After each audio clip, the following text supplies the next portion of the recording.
Salve galera, hoje eu vou ensinar pra vocês o fake varial.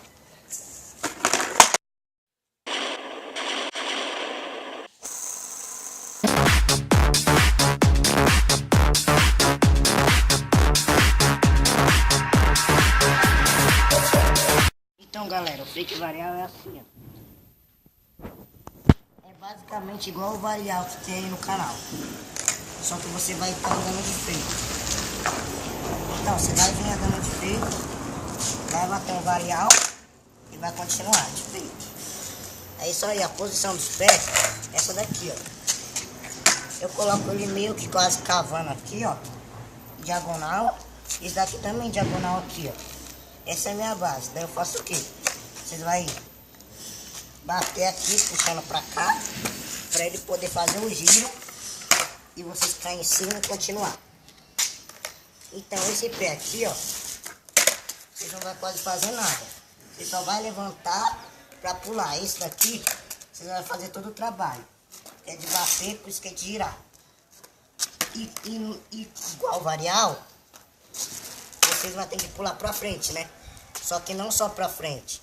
Vocês vão ter que pular pra frente e um pouco pro lado. Pra poder captar ele aqui, que vai estar andando de fake.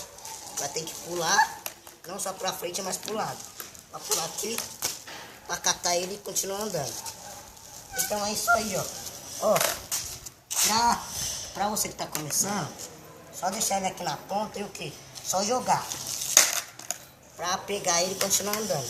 Agora, quando você já souber esse, tiver na base já, daí você vai colocando, melhorando o pé aqui, pra poder o quê? Bater o pó. Pra ele poder subir e girar.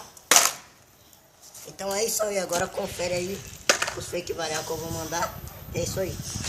Essa é pros estripeiros, surfistas da City. Sempre truque, rodinha e muito apetite. Desde cedo no carrinho de rolê na pista, descendo até o Ilha Caldeira, curtindo a brisa, andando, manobrando nas ruas da capital, pulando calçadas de flip manual, escadarias de varial, flip na base, caixote voltando, os crute, grind, fone no ouvido, escutando rap no rolê, trombar o van, pergunto qual vai ser. Família QBT formado por vários malucos, vamos sair, brisar, colar na pista do gaúcho, rolê pra erva, skate, só moleque apetitoso saciando a sede, no flip nos quarter, speed nas bordas, capital do skate, os moleque de só.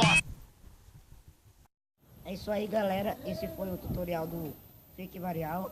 Se gostou, deixe seu like, se inscreva no canal, vai estar aí na descrição aí o link da página, vai estar aí também o nosso Instagram aí. E é isso aí, falou, valeu e é nóis.